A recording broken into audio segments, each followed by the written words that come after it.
Well, hi. Today is Monday, March 16th, 2026. I'm Todd Studer, and this is Morning Coffee.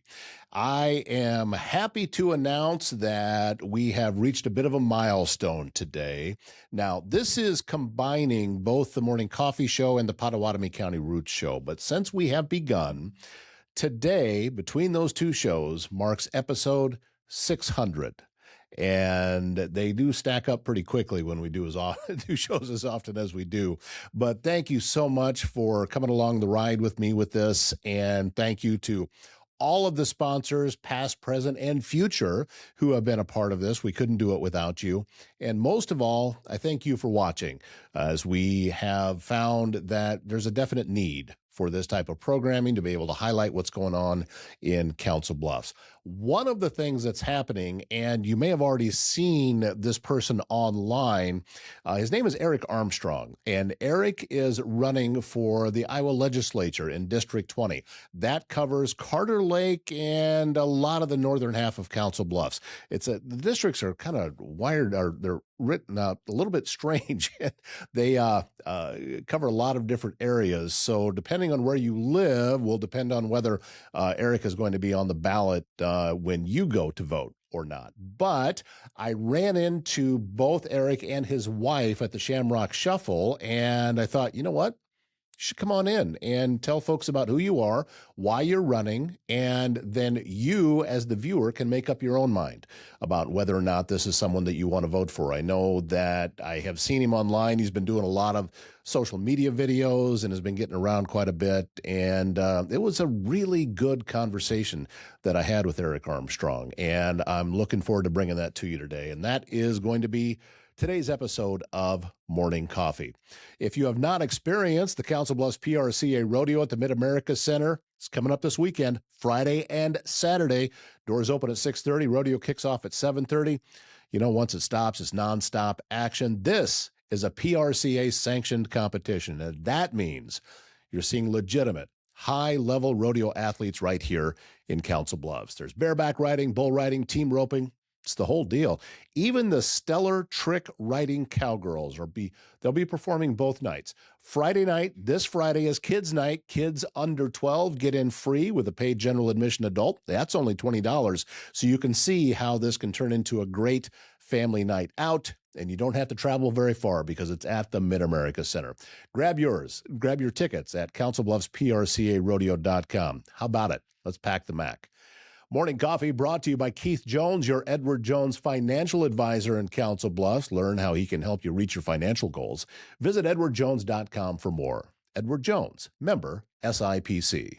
Welcoming in Mr. Eric Armstrong, who is a candidate for the Iowa Legislature in District 20, which covers how much of Council Bluffs? It really covers about half of Council Bluffs, the north-south of Council Bluffs, Okay. From the river over to 16th Street, and then it kind of goes down around the city and so forth and comes up through the hills. And, it cuts off over on North Broadway. Includes also Carter Lake. Carter Lake is really Right. important because, the people in Carter Lake shouldn't be left out. That's where I live, actually. Right, yeah. So, Why Carter Lake? What was that? What's the appeal for you to be in Carter Lake? yeah, well, when I was in business, actually, my wife worked at Union Pacific, and that was close to downtown. And we had both grown up on the water. I grew up on the Mississippi River, actually, over on the other side of the state.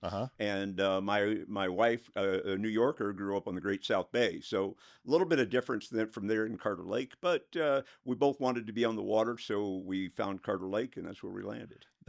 You're Burlington.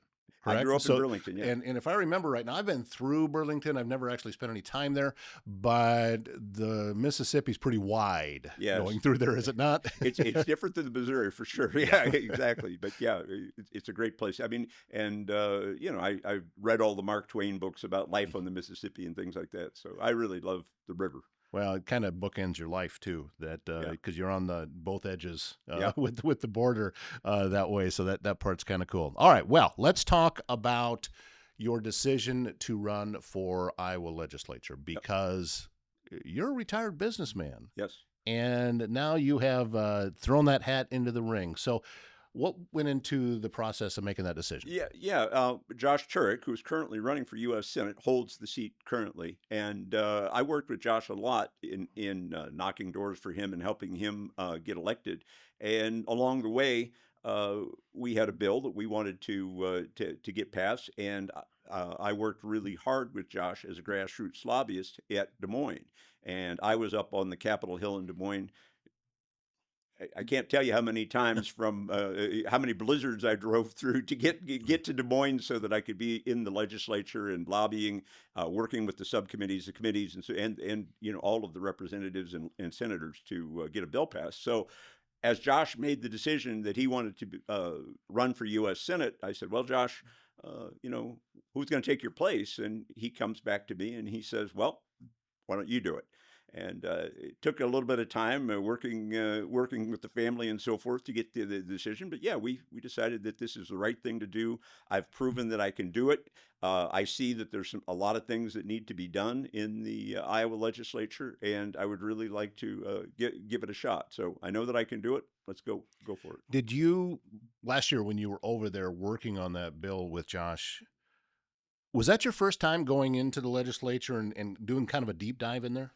Oh, absolutely. Absolutely. It really was my first experience with legislation, creating laws. I had been involved in some hobbies and so forth where we wrote rules and regulations for things, but nonetheless, nothing like this. And certainly, I tell everyone, anyone who's actually gone up there and followed a bill through and seen it pass and seen the governor sign it, you just can't get an appreciation for that in civics class in high school.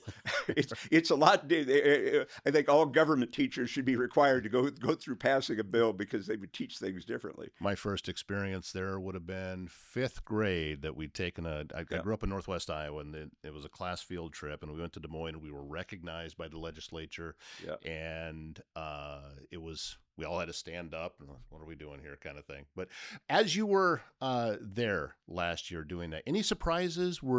Did you have a good understanding of what it would be like before you got there, or what was that experience like? No, it was a learn as you go experience, simply because there is no clear.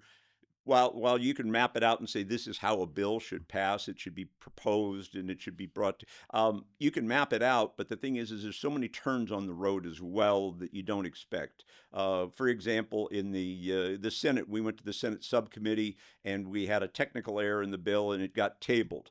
Well, once a bill is tabled, it's almost never brought back to life. But we were able to get it back to life, and we were able to get the bill passed through the subcommittee, further on to the committee, and then through the Senate. And it takes amendments, and it takes working with people, and working across the aisle because our bill did get two unanimous votes in the House, and almost had the unanimous vote in the Senate.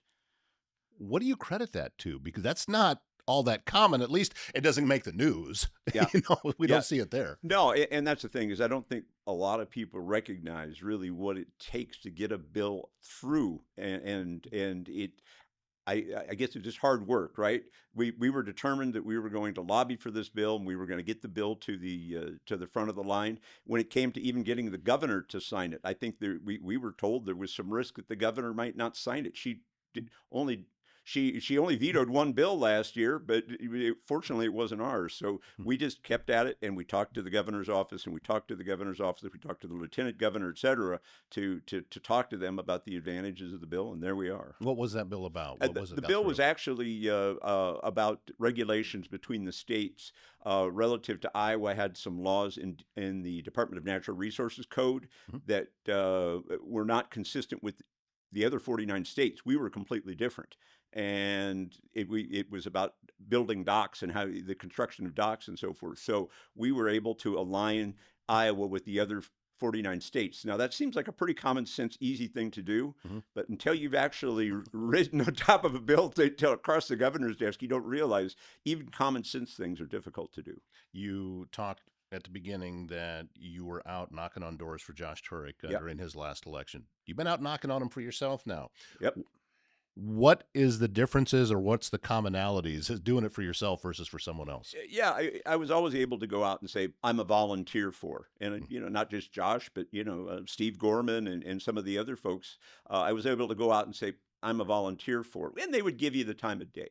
What I see a lot of times now is when I go people will see my walking card and they'll see my picture on it and they say, "You're actually the candidate. We've never had a candidate come to our door and say hello." And a lot of times, I give them my little, "I'm here to introduce myself. Do you have any questions or comments about what's going on in the state of Iowa in politics?" And people are so focused on the national politics because they Hmm. see it on the television, they see it on the news, and they just constantly feeding off of that. But they don't recognize some of the challenges we have in the state government, and that we need to address that. So it's a great opportunity. A lot of people will say, "Well, I don't really have any questions or comments right now." So I'll hand them my business card with my phone number, my email address, and say, "Please reach out to me," because it's about listening to. There's 10,000 doors in the district. It's about listening to 10,000 voices. What are some of the things for those that have talked to you about it? What are Yep. some of the feedback you're getting from people that they feel are the biggest issues? Yeah. Well, certainly affordability is the biggest thing coming up in this day and age. And Iowa is struggling with affordability right now. We are 49th in terms of personal economic growth. And I credit that a lot. And I know it's not direct correlation, but the minimum wage here in Iowa is 7.25 an hour. In Nebraska, it's 15. In 2 years, it'll be 18 an hour. And the challenge in bringing the minimum wage up like that overnight is that you have so many small businesses that can't change quick enough. And biggest concern I have is if we don't start soon, we'll never catch up. And if you look at Iowa, we are literally an island amongst states that have substantially higher minimum wages. And some people say, "Well, we'll make it," but it's like, no, we're not making it. You look at I tell people, I say, you drive across the bridge from Council Bluffs to Omaha and you see the development over there, business development over there, and the growth is just absolutely amazing. And I really think that we can do better here in Council Bluffs, and certainly Carter Lake. We have a lot of opportunities as well. We have a lot of undeveloped land over in Carter Lake. I'd like to see some solid jobs move in there. As a layman sitting on the sidelines, and again, I'm not in the Yep. arena, so I Yep. don't know. To me, that sounds like a local issue. So, how does that factor in with what's happening at the State House in Des Moines? Yeah, and that's a fair question, and that is that we need the state to be able to support new business coming in through tax incentives, land grants, this type of thing, that we can actually get companies coming in and moving into to get jobs within our cities and so forth. I mean, I don't expect that we're going to have a 50-story glass and steel building pop up on West Broadway, but we need to develop those buildings. When you drive down West Broadway, you see a lot of service-related businesses, coffee shops and fast food Mhm. and car parts places and so forth. We really need to get jobs on the Iowa side that are really substantial, and that people don't have to leave Council Bluffs or Carter Lake to go to Nebraska to get their jobs. And this is something I've talked about with others too, and leaders in the community, that many people consider Council Bluffs almost like a suburb of Yeah. Omaha. And listen, we obviously need to work together just based on proximity. However, what happens in Omaha is decided in Lincoln, and what happens in Council Bluffs and Carter Lake is decided in Des Moines, Yep. and they don't always jive. I mean, there was a lot of comments that I'd heard about Council Bluffs needing to annex some of the county area into the Yeah. city, and the feedback that I got was it's not that simple. It's a Right. lot easier in Nebraska than it is to do that in Yep. Iowa. Yep. Yep. Absolutely. Absolutely. No, and if you look around the country, there's a lot of places where cities have grown up next to each other and suburbs have sprouted. The one that comes to my mind is the Twin Cities, Mhm. Minneapolis and St. Paul. Now they're both in the same state, so the state is working together. But my point is that Iowa needs to catch up to Nebraska, and that's something that we don't have. Last year there was a bill actually presented by Representative Turek and Representative Segrist to create tax incentives, tax incentive funding for border communities, because we are a border community, and to try to get that moving. It was referred to as the 2020 bill, but at the end of the day, it really would help Council Bluffs get moving, and at least for the border community standpoint, get us headed in the right direction. So that bill right now was tabled last year because it was withdrawn and tabled last year, and I don't know if it's coming back this year or not. I've heard talk that it might. You come from another part of the state Yep. where, again, border Yes, communities. sir. Burlington's part of the Quad Cities. As an outsider, again, to me, it looks like things work better over there because you see a lot of similar growth happening, Yep. in Burlington and Davenport, and then across the river in Illinois.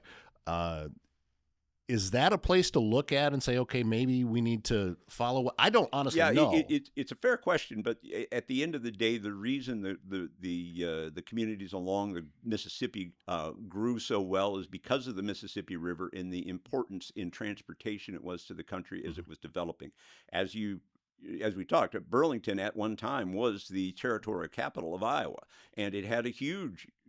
And since that time, it's been shrinking. The Des Moines Register a few months ago did an article, and they were talking about the 10 fastest shrinking cities in the state of Iowa, and 7 of those were on the Mississippi River. Really? Yeah, so your premise is a good one. Look, they're doing really well over there, but I would look at the case plant closing in Burlington, and some of the job losses that they've had. Built industry that's been around for a long time, a long, long time, is now disappearing, and those jobs are disappearing, and our young people are going away as well. You talked about reaching across the aisle Yep. and about being able to work together to get things done. It's been a rough culture where that you're looking at that for a while, and people just digging in deeper and deeper into camps. Kind of feels like maybe we're coming out of that a little bit, but I don't think we're out of it as far as we need to. What's it like for you actually being in the race? Yeah, well, being in the race, there is certainly a degree of culture wars taking place in the legislature, in the Iowa Statehouse, and as well as out on the doors when I'm out knocking people. So many people want to apply labels and say, okay, well, you're a Democrat. I'd never vote for a Democrat. Well, but you haven't even heard what I have to say. But when I do get into the details of I want to see economic growth and we don't want to see the jobs going to Nebraska and so forth, they're like, well, I think of just a couple yesterday I spoke with, and the wife was kind of very hesitant to even talk to me. But when I got into it, her husband came out the door and he says, "I'd vote for you because you've got good ideas." And I think but that's really what it takes. We really need to get rid of the labels, and we need to start talking about really. Let's get into politics. I wonder how often both sides ultimately the goal is pretty similar of where they want to get to. The path to get there is vastly different, and then you see accusations going both directions of, well, this path leads to that, so that's really what your goal is. Yeah. And I think that gets in the way when it comes to what you're talking about with reaching across the aisle. Yeah. I think there's the simple bill that we worked on to try to. It seemed so common sense and logical, but we went through several amendment processes on the bill because one person or another, or one entity or another, had comments about, well, this would work better, or that would work better, and that's really important. And we did work across the aisle. As I say, we had two. We had 2 unanimous votes in the House, and it was by listening to people and by being able to bring in their ideas and to make their ideas work with us. You have dove into the online world. I've seen you out Yeah. there on social media, Yeah. and I've seen you at events. First time I had a chance to shake your hand was at the Shamrock Shuffle, Yeah. and this is probably a little bit different than because you told me you were in marketing Yes. as a career. It's a little different now than it used to be, isn't it? Yeah, well, the marketing that I was involved with at the time, I was working with the rail industry, and business development and marketing in Mhm. the rail industry at that time was very personal, business to business, and certainly being a politician and trying to reach the general public is a lot different, and it's a lot different now than it was, working in retail Mhm. 50 years ago. Well, right? So I'm doing my best to try to let people know who I am. The most important thing to me is still the hard work. It's still going out and standing on 10,000 doorsteps And I really do. I knock the doors, and I plan to be done by the end of July with the 10,000. But then I'm going to go back and try to try to reach the people that I missed the first time. So I mean, right now I've already spoken with about 1,200 people individually, just one on one, since Labor Day. I was back in my 20s. My grandmother talked me into going out and helping the candidate she was supporting, knocking on doors and just handing out flyers and things like that.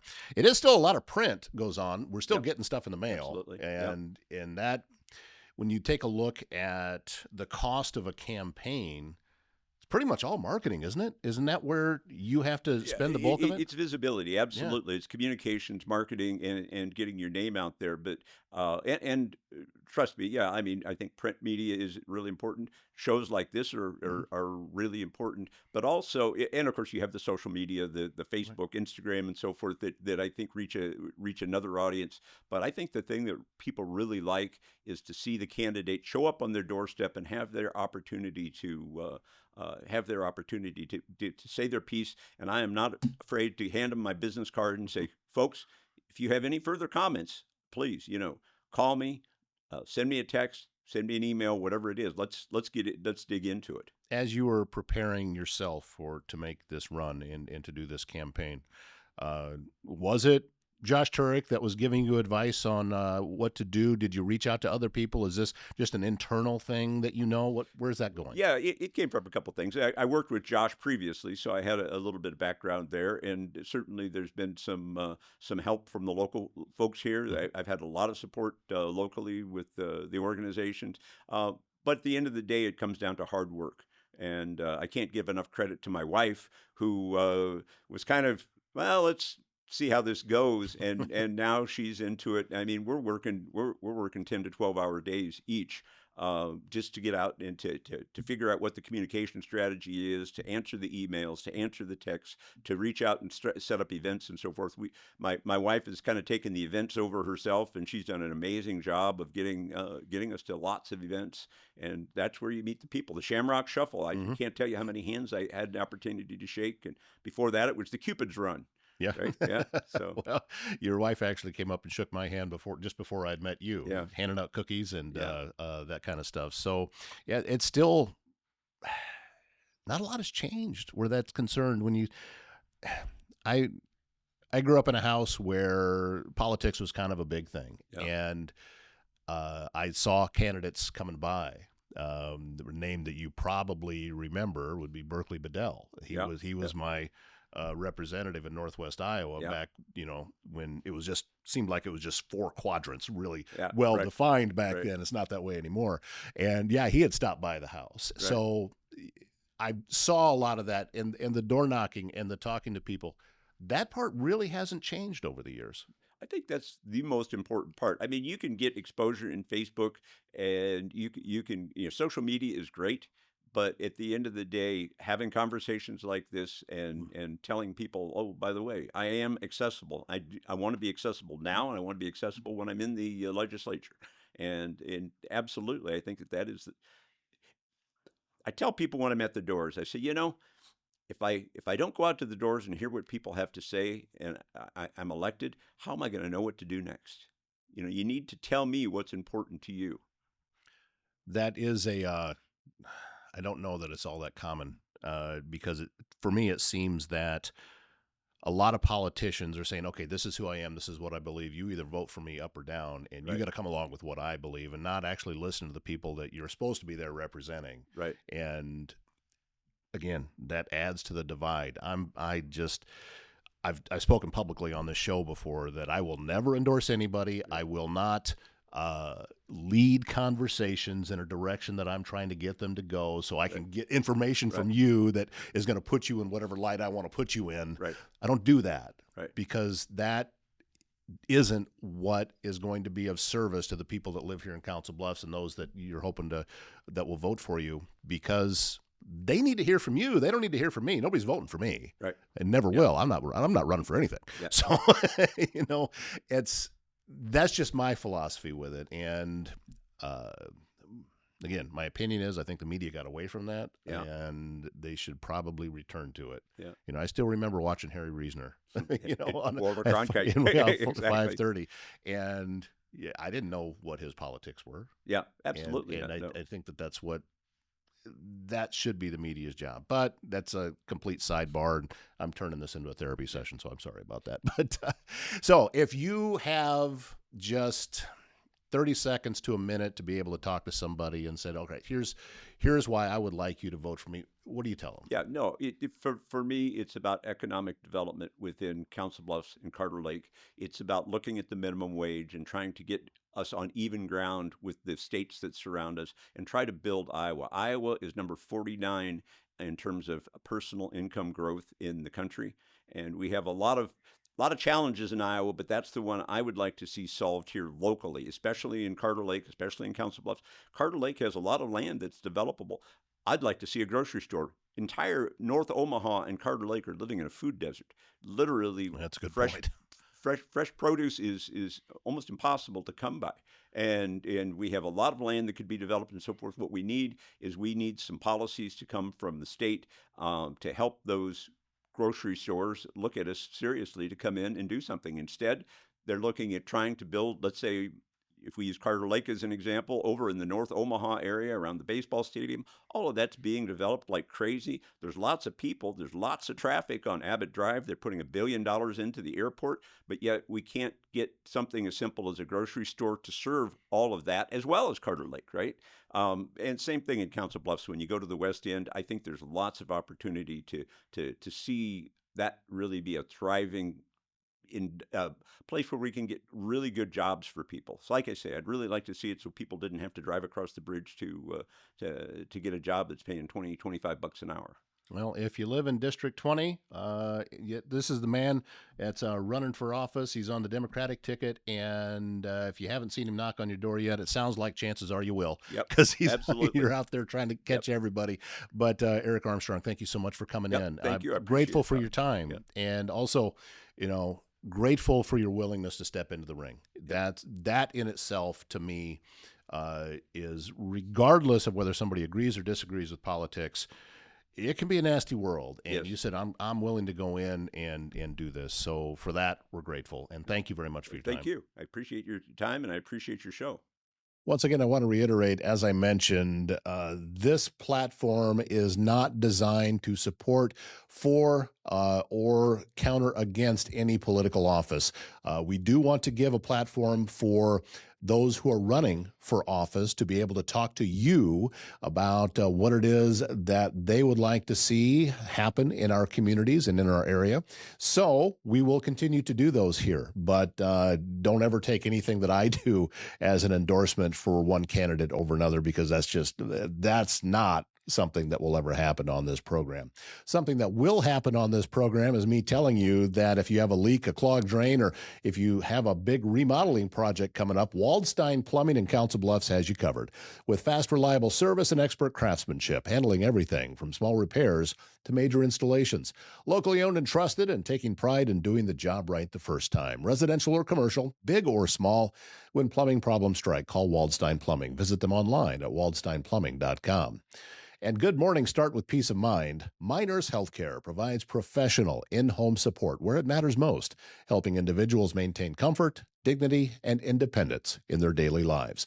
Their experienced nursing team focuses on personalized care, clear communication, and supporting families through every step of the process. It's healthcare that's built on trust, built on compassion, and also built on real relationships.